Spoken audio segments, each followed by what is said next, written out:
Hi guys, ito po si Loy Imam and welcome back to my YouTube channel. For today's video, tuturuan ko kayo kung paano ba mag-register sa FB15 sa ating Touch Mobile or TM.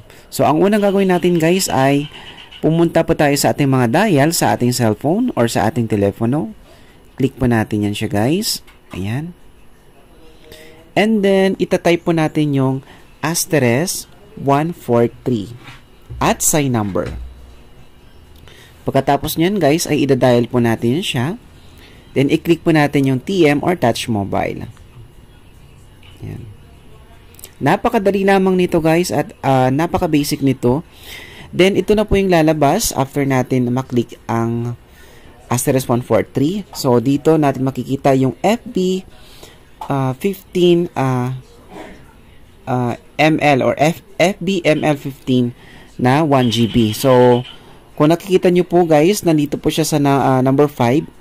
So, click po natin yung number 5.